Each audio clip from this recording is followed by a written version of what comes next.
The second to last practice here at Grant Park in Westfield for Colts training camp is in the books. It's hard to believe. It has gone fast. We are smack dab in the middle of August. September is a stone's throw away, and that means NFL football is oh so close. Heavy work day for the Colts on a Monday to start the week. Scrimmaging basically the entirety of the practice, a ton of 11-on-11 team reps, and it was a successful day, I would say, for both sides of the ball. It was just a really impressive work day for both sides of the ball. Defensively, offensively, guys had their moments. It was a good day, and no heavy injuries or significant injuries sustained. Of course, on Sunday, Kenny Moore and Alec Pierce leaving practice. That is not what you want to see, especially with the beat-up defensive backfield that's already been rearing its ugly head throughout training camp. But no significant injuries here on Monday, and like I said, really, really good work. Both Daniel Jones and Anthony Richardson getting work with the first team, as we've grown accustomed to. Both starting practice exceptionally well. Both moving the first team offense and the second team offense down the field. Daniel Jones started with the first team offense to start practice, the first two 11-on-11 team periods. Anthony Richardson with the second team. And I got to say, Daniel Jones and A.D. Mitchell seem to have a very nice connection working, and so too does Anthony Richardson and Will Mallory. A lot of connections between those two different pairs of players to start practice. Now, I will say in the middle of practice, there was a definite lull. This defense started to rear its head and not like exactly the offense moving the ball at will. The defensive line was getting in there. Samson Ebukam, I saw, got a sack in there. These DBs had a really nice day. Charvarius Ward, with his first interception in a Colts uniform, picked off Anthony Richardson, his worst throw of the day by far. He was not happy about it, but both quarterbacks ended practice well. The 2-minute offense down the stretch of practice, Anthony Richardson with the two really nice throws to Tyler Warren, capping it off with running it into the end zone. So just a really nice day from both quarterbacks. Daniel Jones with a long completion to A.D. Mitchell to end practice as well, and Ashton Doolin, and he ran it in as well to end practice. So it was a solid day. Of course, these two quarterbacks aren't world beaters, but you like the confidence level going into the Green Bay Packers coming to town on Thursday and on Saturday. So it's a stretch of 3 straight practices from 4 to 6 all 3 days. The sun blaring down, 90-plus degrees, feels like 95, 96 degrees, and these guys got good work in each and every day. So that's where you want to be through 13 practices of training camp if you're the Indianapolis Colts. Got a chance to hear from all the coordinators, Jim Bob Cooter, Lou Anarumo, Brian Mason, after practice, as well as DeForest Buckner and Michael Pittman Jr. So take a listen to the Colts after practice. How much has the defense sort of started to come into its own? And, still a new scheme, but yeah. Are you at that comfort level yet, or does that take more time? Does that take until the regular season? No, definitely. Obviously, like you said, new scheme and everything, and different kind of style of play. But, my mentality coming into training camp was, how can I still use my style of play within the scheme? And I feel like I've been doing pretty well so far, and I've been getting a lot more comfortable with the calls and all the checks and everything like that. And I feel like, the more that we play, just like today, the scrimmage, just having a bunch of call-it periods, I feel like the guys were able to just go out there and play ball and, get more comfortable within the scheme, and, we've been able to make plays. It feels like you and Lodge are getting really productive with that tandem rush, you coming from the inside and coming from out. Mm-hmm. Are you noticing how big of a jump has he taken this summer? Oh, tremendous jump. I mean, he was frustrated his first year and everything, and he went into this offseason, ready to work, and he came in. He's having a great camp, and he's more comfortable, within the scheme after learning all the things, and he's been doing well. I mean, it's been awesome being able to see him come off the edge, and obviously with me and a couple other guys inside, I mean, it takes the pressure off of me, and maybe they can slide some of the protection that way. He would have these moments after games, or even in the game, where he was just like torn up about missing a sack or something. Yeah. Did you ever pick up on that, and what advice have been? Oh, no, yeah. I told him. I mean, I had those moments, my rookie year as well. I mean, I told him, all of my sacks didn't come to the second half of the season, that I got my rookie season. And, you just got to continue to, keep your head down, keep grinding, keep working, and the sacks are going to come. Just don't press, and, it's frustrating. There's a lot of pressure being, the team's #1 pick, being a first-round pick and all that kind of stuff. But, some of those things you got to let the outside noise just stay out and just continue to grind. And I feel like that's what he's been able to do. And, I mean, coming into camp, he's been looking great. He's talked about how he really wanted this offseason to add a lot more power rushes to his game. Yeah. How often do you guys talk about that type of stuff? I mean, it's different roles, but is there advice you can give a young player about how to work on that? No, yeah. I mean, pass rush is just like a game of chess. You know what I mean? Just like the rest of the game. It's a game within the game. And, being able to set up, your go-to moves and stuff like that, you got to set it up with a little power and little things like that to keep the offensive lineman guessing. You know what I mean? Once you got him guessing and him being able to feel like, okay, this guy can power me and all that kind of stuff, he's going to start sitting a little, more stout, and that's when he can start hitting him on the edge. But for someone like yourself, who obviously doesn't need to play a ton in preseason games, how valuable is a joint practice? How much do you evaluate yourself off of that in terms of readiness? No, yeah. I mean, like you said, not being able to get the reps out there on the field, it's joint practice. You treat it like a game day. You know what I mean? The ones get a lot of the reps, and so that's how I really evaluate myself. And obviously, even each and every rep that I get out here, I mean, I take advantage of every opportunity that I get, and just try to do the best of what I can do, and within my craft and all that kind of stuff, and just continue to stack consistent days. All right, appreciate y'all. You guys do that a lot during a practice, don't you? Oh yeah, I mean, like we just talk about different scenarios, coverages. Hey, if he shows this, do that. And, just like tips. Thus far in camp, you've seen both quarterbacks kind of have their ups and downs. Both have their moments. What's been your impression here 13 days in? Yeah, I mean, both of them have done a great job, and they show up every single day, and they're out here making plays. So I'm just excited to keep on going forward and keep doing it. What about this offense at large? Have you seen it get better each and every day? Yeah, no, I mean, I think that we trade days. Like we'll have a good day, the defense will have a good day. That's kind of how it goes in camp. But I definitely think that we have strung a bunch of good days that's building us up for sure. Okay, why do you think the light bulb has kind of come on for AD over the last couple of weeks with his performance in camp and the joint practices games? Yeah, I mean, I think it was probably just a matter of time. I mean, it was his rookie season, and like there's like a lot of pressure like going into that, and I think he's ready to show everybody what he can do. How much is he asking you questions? Because I feel like once you're talking to Reggie, he's talking to you and Reggie and everybody else who's in his vicinity. Yeah, no, I mean, he's just like a sponge. I mean, he's trying to get every single edge that he can get, and I mean, he's out there like doing his thing. So. You said Reggie's like an uncle. Yeah. You don't say Uncle Reggie. No, never that. But again, he sort of can tell you guys, this is what I did, this is what I went through, this is what it takes. Absolutely. I mean, whenever you had somebody that played at such a high level, I mean, he's a future Hall of Famer. You have to like listen to him. I mean, like even if he says the most outrageous thing, like you just gotta listen to him because of what he did. So. He said too that you guys were the only 3 guys last year 800 yards in the league. Yeah. Only the second time in franchise history. He said, but they should have had 1,000.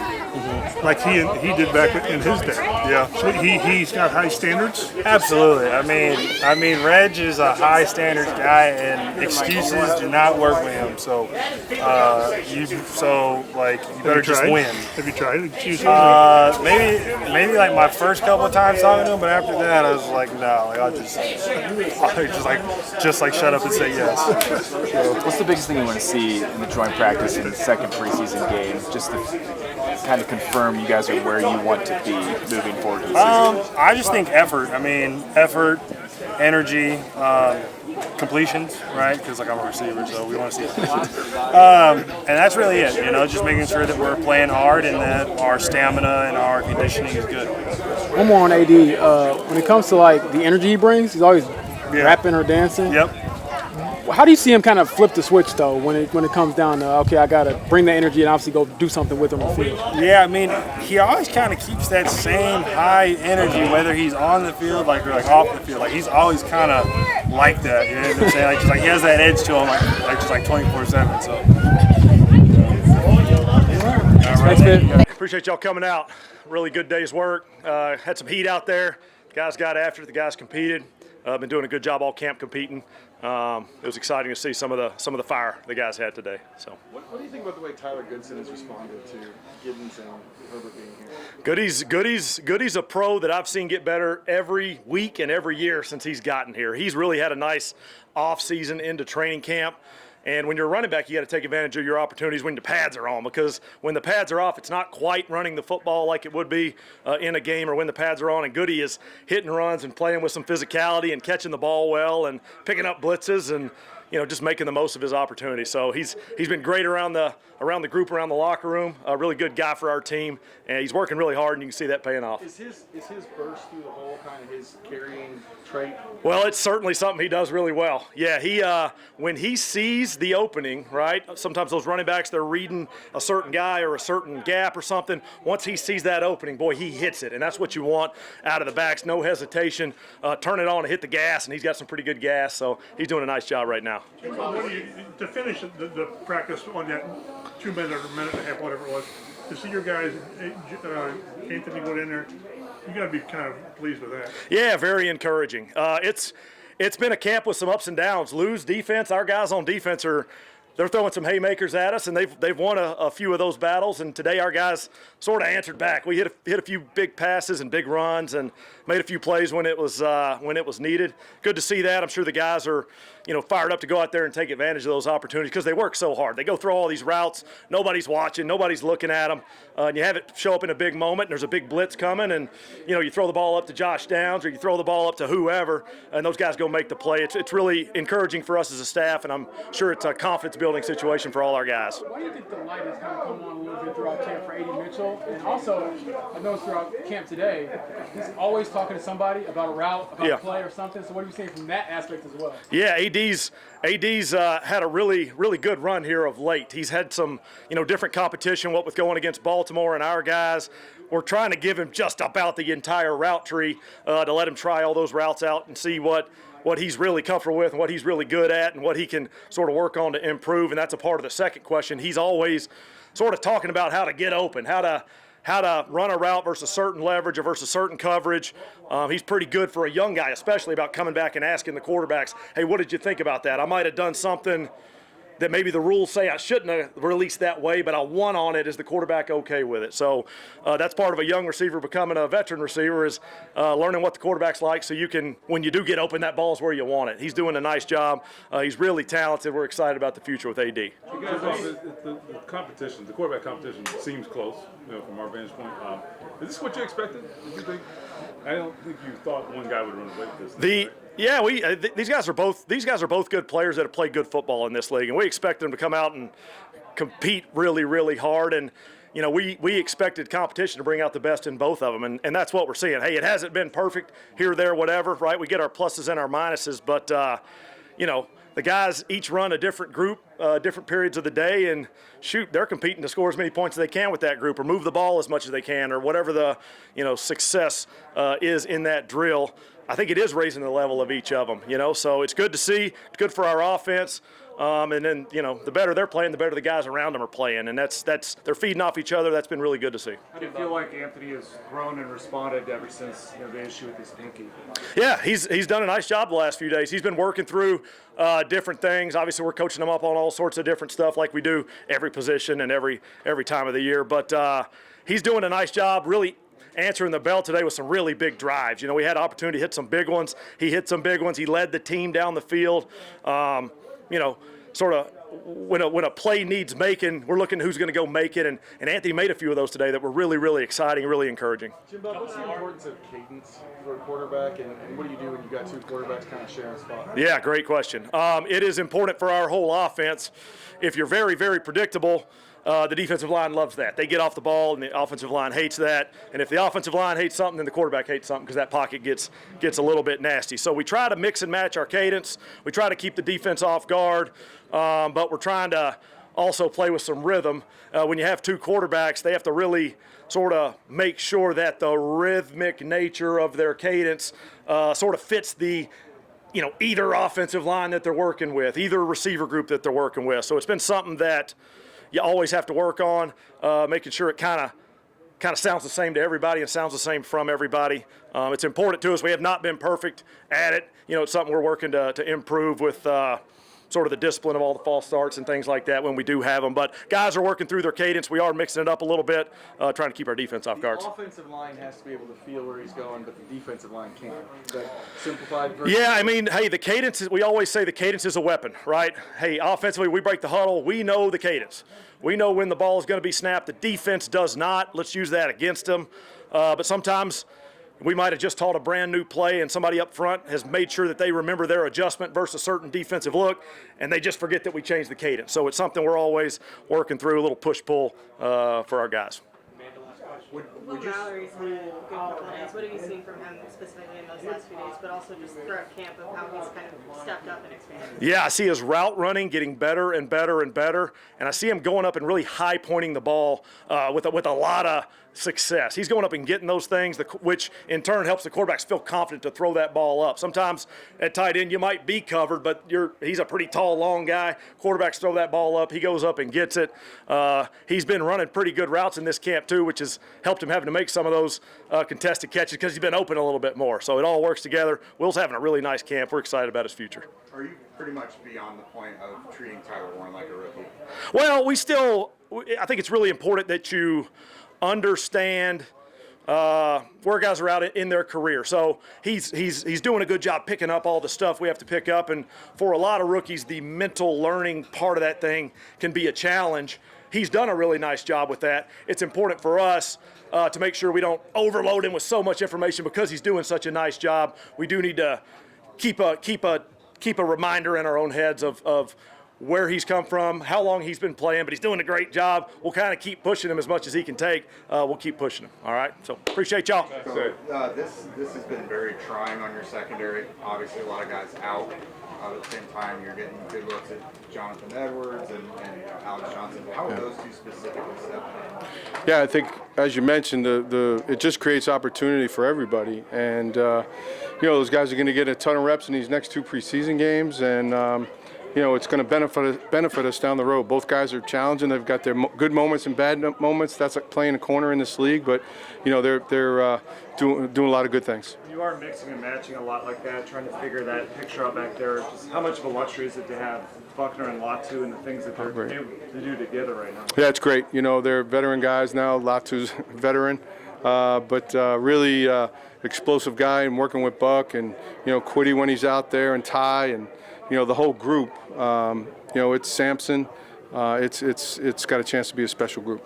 Are you going into this joint practice differently than last week's? Really, our approach, Shane's approach, especially on our side, is we're not game planning anything. It is basic calls and go watch guys run, cover, get off blocks, and tackle. I don't want anybody making an error. I want them just to see how they play. And to me, that's the best way you find is, you don't necessarily game plan in the preseason. We're just looking to see who can play fast. Shane mentioned a quarter for your guys. Why do you like that, seeing them in an actual game setting? I mean, I just think, we're in a new defense, and, as long as number 90 does his job. Oh, hey, Grove. What's up, Grove? Good to see you. No, we're looking forward to getting the guys together and actually stepping out there and in Lucas Oil for the first time in 2025 and making an impact. Have you been a starter in the preseason type of guy like you'd like to see yourself? We've kind of been a mixed bag. It's Cincy less playing than more.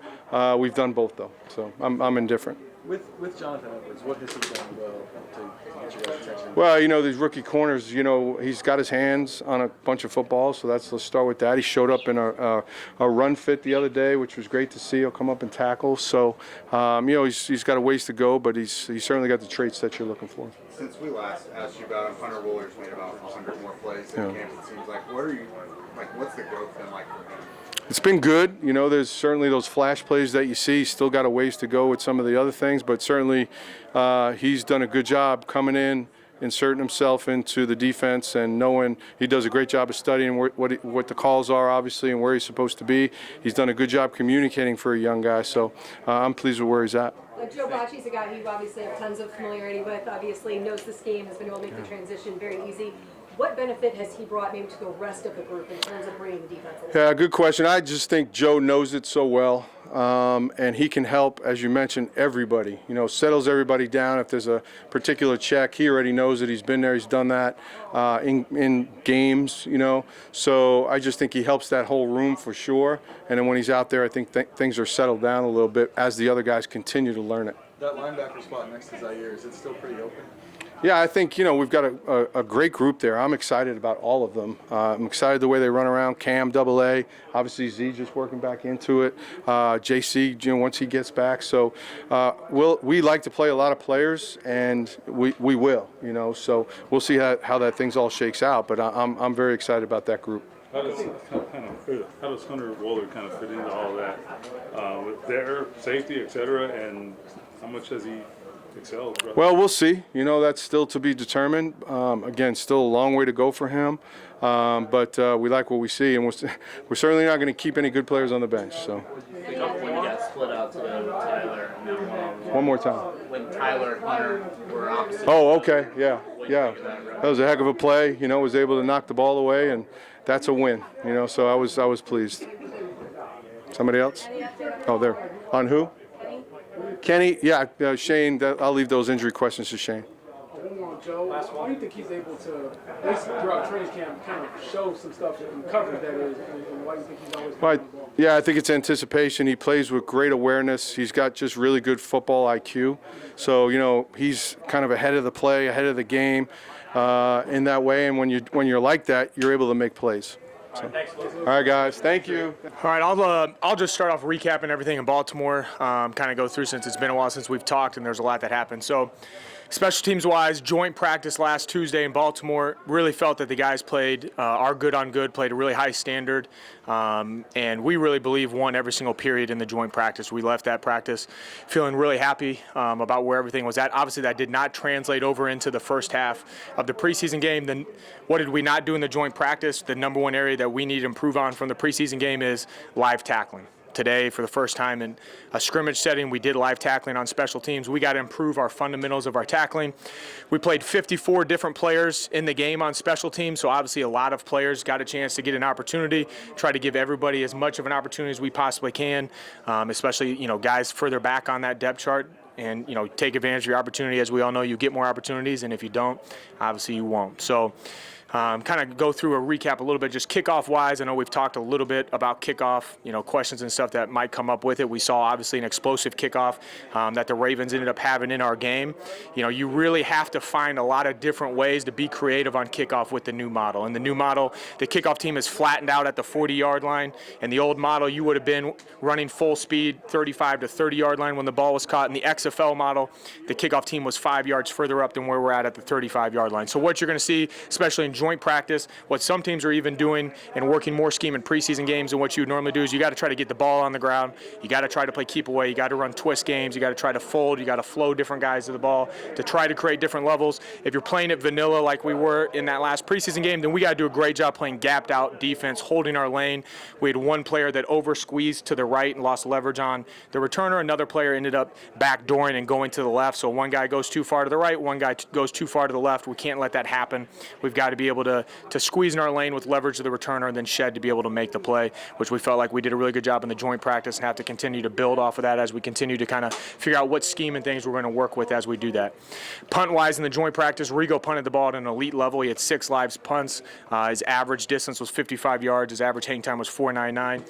We did not punt the ball well to start the game, and Rigo knows that. The first 2 punts were not good enough. The first punt was a very poor punt, put some pressure on the coverage guys. We had 2 young guys. You know, there was a young rookie that had the opportunity to make the tackle right there to start off the game, and we ended up missing the tackle, and we've got to continue to work our coverage and tackling. They ended up getting the punt return touchdown. We have 3 players that have the returner corralled in a really good position to be able to make the play. We've got to be able to be under control and work on the fundamentals of our tackling. We have one guy that's out of control that kind of takes out another one of our guys. Another guy ends up missing the tackle. The ball gets out into space. We dive and leave our feet to miss 2 more tackles. We've got to gather cover. We've got to be able to wrap and squeeze, run our feet to be able to do our job and tackle. That's an inexcusable coverage errors that we had to start that game. Guys got a little bit more comfortable and settled in as the game went on. Obviously, we'll continue to give guys more opportunities as we work through preseason and joint practice to see some of those things, but we definitely have to fix tackling. That's probably our number one thing. From a kicker standpoint, Spencer Schrader, I think overall has been doing a really good job. He's made 87% of his kicks overall throughout training camp. I think he's kicking better in training camp than he was in OTAs. I think he's kicking better in week 3 of training camp than he was in week 1. Obviously, anytime you have a new starting kicker, there's going to be some bumps in the road, but I think he's getting more comfortable. I think he handled pregame really well in Baltimore. He certainly has the leg up in this competition. Maddox is kicking 78% versus him kicking 87%. So Spencer will start to get a bulk of the load as we move forward today. He had a majority of the kicks today in practice. He will be the starting kicker and the only kicker that will kick this weekend on Saturday against the Packers. Maddox will certainly get an opportunity. Obviously we'll reassess after the Packers game, but Maddox will get an opportunity to be able to get some film out there and show what he can do in the last game. So it sounds like when you're evaluating, practice is super important, obviously, but for your guys, does the game sort of outweigh practices a little bit because of the tackling element at all, or is it, I don't know. Certainly from a tackling standpoint. Yeah, so like the joint practice, when we're good on good and we're working, a lot of different scheme and stuff that we're planning to do on regular season, that's really like the time that we're evaluating, like how are guys able to handle things. From a tackling standpoint, certainly it's coming in the preseason game. Ryan, you mentioned 54 different guys on special teams. When, at what point, or do you in training camps start to whittle that down to find out who can do what for you in the regular season? Yeah, so like the joint practice is a great time to be able to put guys in a lot of spots that we're going to do stuff for regular season to see what they can do. But every preseason game, we're going to try to play as many guys as possible to give everybody an opportunity. Certainly now it's that point of the training camp where we have a lot of injuries and guys that are banged up, and it's just going to be the next man up. And there's going to be more guys at the back end of the depth chart that, as a result, special teams-wise, are going to get more reps. As starters or different guys on the offense and defense are out, then those twos are going to be elevated to play more offense and defense. So we'll end up playing, obviously not with those guys on special teams. So, every preseason game, we're going to try to give as many guys opportunities as we can. Tyler Goodson laid out everything he did just to get kind of in shape to take on all this role with boxing and cardio in the offseason. Just what have been your impressions of the way he's taken all those opportunities so far? I think Tyler Goodson is having an excellent camp. I thought he did a great job in the joint practice with the Ravens. I thought he did a very good job in a limited role that we used him in the preseason game. Since he was really the starting running back and getting a lot of carries early in the game, we didn't use him until the end of the first half or a little bit in the third quarter. But I think he has really improved. I think he can do some really good things as a starter on special teams. Spencer's already obviously having a good camp, but what do you need to clean up a little bit for him just to get to that 90 you were talking about?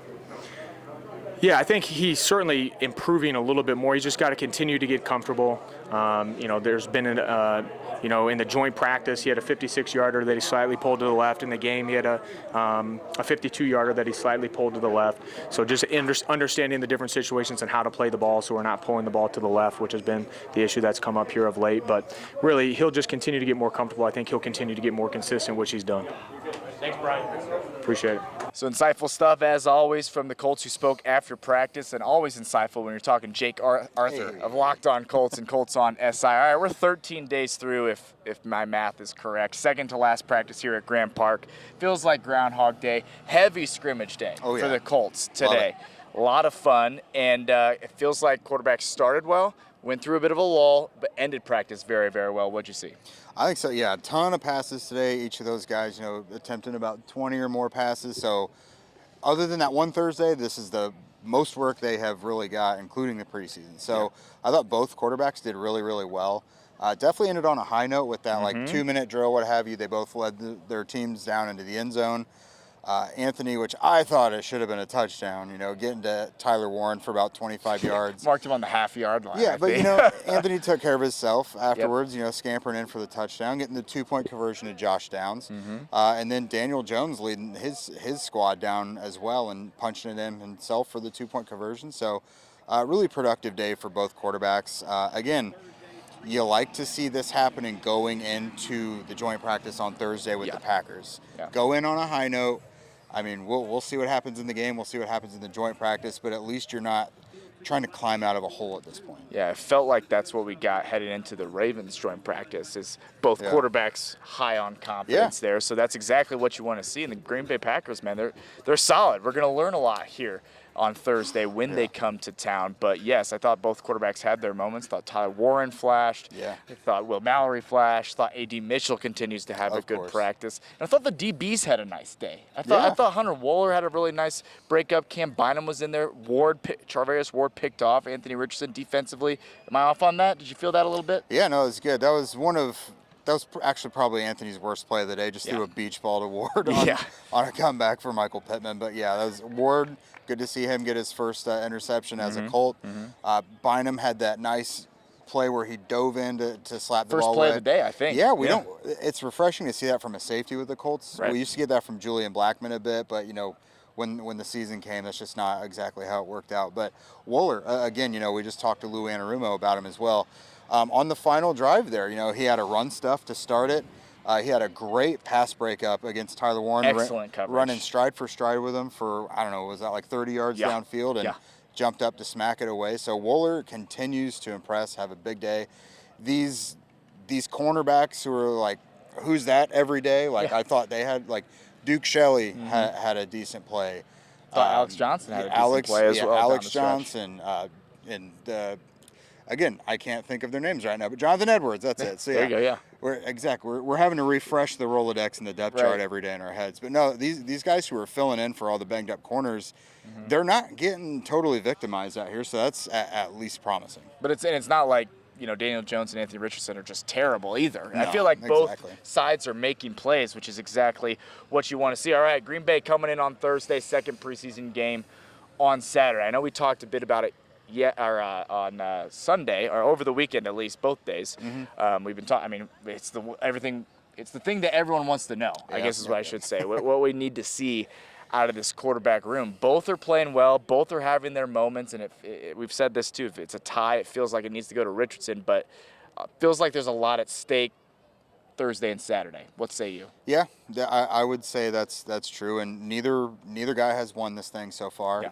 I think from Anthony's perspective, you probably, if you're Steichen and the coaching staff, just want to see really sharpness, between the ears, identifying those obvious blitzes pre-snap. And, I don't know how much leeway he and Tanner Bortolini have to, address things at the line and change things up a little bit. But obviously that would help if they see him trying to identify those things and getting rid of the ball quickly, which I thought he did today. I didn't think he sat there and waited too long on a lot of things. So decisiveness, obviously. So just the cerebral part of the game, I think the coaches probably want to see Anthony continue to improve in, which he has so far. But if they're going to crown him the QB1, they're going to have to see continued improvement. Yeah, no question about it. Last thing I have for you, what did you glean anything from what we heard after practice? Jim Bob Cooter, Lou Anarumo, DeForest Buckner, Brian Mason. I know Spencer Schrader has a leg up in the kicking competition, so that expected, I would say, right? Yeah. Spencer Schrader feels like he's winning this kicking competition, but anything stick out to you from the coordinators and DeForest Buckner? Well, I would say the linebacker position outside of Zaire Franklin is obviously still very wide open. Now, while they're really only going to play one or two at a time throughout each package, they're almost never going to be in a base where there's three linebackers. Lou Anarumo did say they're going to play a lot of guys. So while someone is technically going to be number one on the depth chart, whether it's Cam McGrone, Joe Bacci, Jalen Carlisle, whoever, they're going to play a lot of guys. They're going to give a lot of looks. You're going to see guys like Hunter Wohler probably come in and play some linebacker. Okay. So when it's put in ink, the depth chart, I still think it's very fluid depending on the situation. Yeah, well, I guess that's what you want to see, depth. Yeah. I think a lot of guys get an opportunity, and then, of course, cream of the crop will get to the top. We'd like to see that. All right, that's Jake Arthur. I'm Dominic Miranda. 3 days, hot days here at camp, finally coming to an end. One more practice here at Grant Park. That'd be the joint practice against the Green Bay Packers for the Colts on Thursday ahead of preseason game number 2, and hopefully we'll have more answers and questions come next week. But that's what we hope. Who knows? Jake Arthur, Dominic Miranda. See you next time.